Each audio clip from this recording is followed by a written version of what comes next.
Cranberries in conversation, but today it's minus the cranberries because I am out of cranberry, my favorite cran energy drink. Um, it is another part of the pandemic. How about that? I cannot find my cranberry drink. I did look it up at the beginning of the summer when there was some shortage of cran energy, and so I was looking it up, and it's not that they're getting rid of it. It just apparently is, out there in the world somewhere. And nobody can find it. Just like everything else, there's a shortage of everything. You name it, there's probably a shortage of it. And I don't think it's created. Some people have said in the past, oh, they're just saying that to, make you buy more or whatever. I don't think that's the case currently, what we've been dealing with in the last several months. But anyway, happy Monday. I'll pretend I have my cranberries because I don't drink coffee, don't drink tea. So anyway, but that's okay. Who needs a drink? It is coffee, cranberries, tea, and conversation. And a little bit of wisdom. I don't know that I'm going to give you any of those things, but anyway, how are you this Monday morning? It's good to see you. I'm here in the kitchen because what I was thinking about this morning as I was getting ready was I was thinking about the readings from yesterday about how Jesus came here to be a servant to others, not to be served. So anyway, that I was in the kitchen because it just always reminds me of that story of Mary and Martha, and Martha in the kitchen and all of that. So and where do we like to serve each other, right? Or where do we serve others when we're entertaining, typically, and we want to serve them a wonderful meal and enjoy some friendship with people around the table. So peace be with you all this morning. Good morning, Ann and Greg and Dottie and Libby and Carrie. Good morning. Good morning. Thanks, Libby. She likes my show space. I always like to try to go someplace different if I can. If I can find a different place that works or whatever. So I'm not sure about the sound in here because it's probably a little echoey. So sorry about that. But anyway, you can see my cute little lemonade sign back in the back. I really like doing that. That's one thing that I like to do when people come here. I'm going to have to find something different for the winter, but in the summer, I loved making fresh lemonade. That was one thing that I really wanted to make sure that when guests came, that we had fresh lemonade in the house. So, and now I can't go back to other kinds of lemonade. I'm become a lemonade snob, that I really love fresh lemonade. But anyway, I will find something new to serve people when they come to Trilogy. Greg said he saw God this weekend. Hey, I didn't even ask that question, but all right, here we go.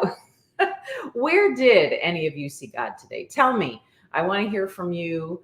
Where did you see God in your everyday life experiences over the weekend? Greg saw God this weekend in the very first Mass that was held inside the house yesterday. That's true. It was very beautiful and peaceful. It was a wonderful setting. Libby said, you could get some fresh squeezed lemonade to drink if there is still some in the fridge. That's true. I do have. There's a tiny little bit left. I should get that. That's true. And it was wonderful. Yeah, it was a wonderful Mass. Yesterday we hosted our first event. I guess it is our pretty much. We had a retreat here for the Faith in Real Life community. So we did do that, but for ourselves. But we had a couples ministry from our home parish came out and did a tailgate party yesterday. It was a lot of fun, but we began with Mass. And we had hoped that the rain would hold out. We had a beautiful morning, and then all of a sudden the clouds came in and it rained for the 2 hours that we needed to have Mass outside of the prayer garden. But that's okay. We will have Mass out there, I'm sure, many a time out in the prayer garden. But we had Mass inside yesterday, and it really was beautiful. It was great. We had, I think there were about 16 or 17 of us in here gathered for Mass, and it really was. And that was some of what I was thinking about to talk about today. Millie saw God in the Rosary Rally. Oh, on Saturday. Ooh, what's a rosary rally? I have not heard of that.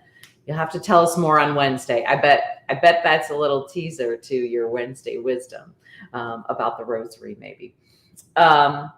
Yeah. So the readings over the weekend were about Jesus coming here and saying to us, or to the disciples, but saying to us, about, I didn't come here to be served. I came here to serve. And encouraging the disciples and us to go and serve others. And Father Max was talking about in his homily about the little things that we do for people can make a huge difference. Something that you don't think is important can make the biggest difference to someone else. I used to tell the kids all the time, you have no idea what other people are going through in their lives, right? They may have just had to put down their family pet, but then, needed to, try to just move through their day and go to the store because they didn't have anything for dinner or something like that. So you have no idea.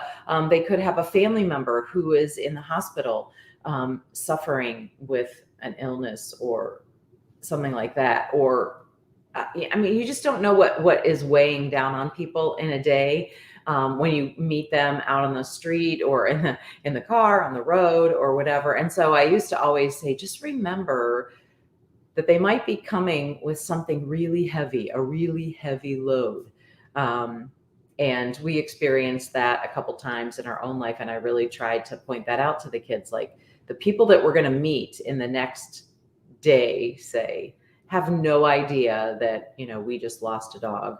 But I don't know why that keeps coming to mind as the first thing as an example, but you have to keep trotting through your day and doing things, and you don't wear a sign on your, shirt that says, I am going through a difficult time, be nice to me, right? Usually when we go out in public, we're distracted, if we've got something that's going on with us and we're just trying to get through the grocery store or, get through wherever we need to be and just get there so we can get back home to, maybe because you don't usually feel like being around people, right? And so it struck me yesterday when he said that about the little things. He said someone came up to him and said that something he had done, and it was at the grocery store, I think, made such a huge impact on them. And he said it was something I didn't even remember that I did. And, you just have no idea the little things, the little way that you're nice to someone or smile at someone or just stop and ask. I really try. Greg has inspired me and been, I always love to watch him at the grocery store. I think he's talked about that before, but I really love how he really stops the cashier and says, how are you today? How's your day going? Because I'm sure most people don't ask them that, or maybe they just say, how are you? Or I don't know. But Greg really means it. And you can tell he really kind of makes them stop and focuses on them. And I have to imagine that, Greg has made an impact on people, that they remember this guy who, they probably think is crazy sometimes when he's some of the things that he starts talking about at the grocery store. This guy was telling me about this. But anyway, I digress. The point is about making other people feel special, serving others in that way, as Jesus encouraged the disciples to do, is to serve others, not just wait to be served. But I said in the thing, oh, yeah, Greg, I'm sorry, Greg, I just saw Greg's comment. Greg told me this morning, because I fell asleep when he was having this conversation with Nathan about his drive last night. He was here at the house with us for the weekend and left and was going to a dinner with his good friend. And it says Greg said Nathan stopped to help a man who drove his car into a ditch yesterday. And it was crazy because Nathan said that he was just following, he put in the address where he was going, someplace he'd never been before.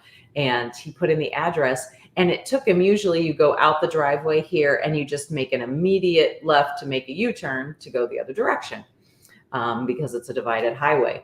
And Nathan said for some reason, it took him like another street down before he was just, sort of blindly following the GPS. And it took him down further than he normally would go. Usually you can just go right here. And if he hadn't followed the GPS, he would not have been there to help this guy get out of the ditch. Crazy. Thank you, God moments. So I love that. Millie says there's a video on YouTube like that where people have signs on them about what they are going through. It is very powerful because you have no idea. It's that like silent movie, right? You have no idea what anybody's thinking or got going on. Millie says, I've been trying to do that lately too, making sure to have eye contact with people, really see them. Libby says, recently at a grocery store, the cashier asked me all about my keychains. I was surprised by his excitement about her keychains. She does have a lot of keychains. That's true. Dottie said, I saw God at Mass yesterday whenever our wonderful pastor and two priests who had previously served at the parish celebrated Mass. Oh, that's always nice when previous parish priests come back. There were 3 found innocent after enduring 4 months of pain from an accuser. The one priest, I think I know who you're talking about. They're all back and need our prayers to help heal their pain by being falsely accused. And that's true. There are, so many times you just, you hear that and just assume, oh, there's another one. What are you going to do? But in this case, it was a false accusations, and they were proven. So we are very grateful for that priest. And I can't think of his name. Father, Greg will know. Shoot. Sorry, Dottie. Can't remember your pastor's name. But anyway, yeah, really great guy. But yeah, trying to think about doing things for others. But then on the other side of that, and many of us, I know here in the Faith in Real Life community, are great at doing for others, right? Serving others. But do you let others serve you? That's a little harder, right? It is not so easy to let other people help you. I am the biggest culprit of that, because I do not like to let people help me. Because I like to be able to say, I did it all myself, or, and sometimes I have bigger ideas than I have capacity to execute them. So it is a lot of times at the last minute where finally I either have to break down and ask for help, or people come along and insist, hey, I need, Aimee, you need help. Let me help you. And I've tried to be better. As I've gotten older, I think I've gotten a little bit better, I hope, about asking for help and taking help also, because it's very hard to ask for help. And you see that sometimes in our elderly, they don't want to ask for help. They want to be able to do it themselves. And I get that. I do, because it just, you feel helpless. There's this, you have to surrender to allowing someone else to do what you can't do. And there's nothing wrong with that. I don't know why we feel like there's something wrong with that if we have to ask for help or we have to accept help. And that's okay. Sometimes in our lives, it's okay. And anytime in our life, I shouldn't just say sometimes. It's good anytime you can ask for help, and people like to feel needed. So I think people like to be taken up on that and say, hey, I'm happy to help you. How many times have you heard that, right? Father Adolf, thank you, Dottie. Father Adolf is who I was trying to remember. And then Father Greg and Father Matt were there. So we're grateful for that, and glad that you saw God there in it all, because he definitely was. Anne says, definitely harder for me to allow help. Absolutely. It's being vulnerable, right, Millie? It is being vulnerable, and that's not easy to do. And I think so. There's two sides to that, serving others in the little things that you do and the big things that you do for people. But the little things, I love little surprises for strangers. A silly little thing that I do is at Aldi. If any of you have Aldi stores where you are, you have to put a quarter in the grocery cart to unhook it from the rest of the grocery carts. That's their way of kind of keeping them secured and whatnot. And I'm sure it cuts costs down for them. People having to go out to the parking lot and grab the carts and everything. So you have to put a little quarter in there, and then when you leave the store and you click in the little chain that's on there, you get the quarter, it pops back out, and you can take it with you. Or what I like to do is I like to leave the quarter in there so that when somebody comes up to have to put their quarter in, they go, oh, there's already a quarter here. And that little thing, I hope, might make somebody smile today, or, something like that. That's just a silly little thing. Millie does that too. Yeah. Angela loves Aldi. We love Aldi. Yay. And we have one close out here where we are too, out in the boonies. Yeah. So I love to do, little things like that. And whether I see the person's reaction or not, it doesn't matter. I can imagine the reactions that they have, but sometimes it's fun to do things for people that you see their reactions, excuse me, and you get to see, how cool it was that you did something like paying for somebody's groceries. Like I'm sure you've seen videos of that and things like that. Have you ever done that yourself? Bought somebody's groceries, the person behind you, or if the person in front of you has had a problem, with a credit card or something like that. We had an experience like that a week or 2 weeks ago. And it's cool, the reaction that people are like genuinely like, wow, you would do that for me? You don't even know me. Like, that's so cool. And I think it really makes a difference. And I hope it makes an impact on people when you do those little things. But remember that when you are having a difficult time, if you are struggling with something and you need help, ask. I bet you that there are people in your life that you don't even realize. If you reached out and said, hey, I need some help with this family situation. I need some with getting gathering together. I need some help with setup, or I need some help with cooking, or I need some help with a project that I'm working on, whether it's school or at work. Let somebody help you. Let them, sometimes people are just looking for somebody and they just don't know what to do. So you ask them, of course I knew that. I would have known, or I would have thought. People don't know what we're going through. There's not signs on our screen. We don't have signs that say what's our budget. So it's fun to serve others, I think, because it makes me feel good. And it makes me feel like I'm doing something worthwhile, but it's also good to let others serve you. So that's my thing. I don't know why the audio is breaking up. Libby says, oh yeah, the Walmart couple we encountered. Yeah. A couple weeks ago, Libby was that for some people, and I hope it made an impact on them and that they walked away really like amazed at the generosity that Libby showed them in paying for their groceries. So hopefully that will change them. Libby says, sometimes I just give them my cart before I lock it back up. Yeah, to see the person, if they offer me a quarter, I always say, keep it. I do that same thing too. But yeah, so take that away this week. Do something for others, but also let others do for you.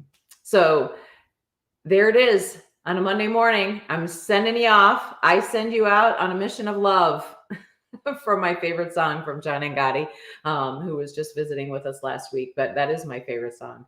I send you out on a mission of love for this week. So go be Christ to others. All right. So have a happy Monday. Have a happy week.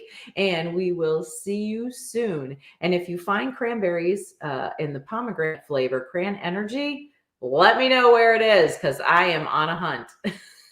I'm on a mission of cranberry juice. Anyway, have a great week. We will see you all soon. Carrie, I believe, is on for Tea Talk Tuesday tomorrow, Wednesday, Wisdom with Millie. And then hopefully Greg will be back with us, who ghosted us last Thursday. But hopefully Greg will be back with us on Thursday. So have a great week and we will see you soon. Bye.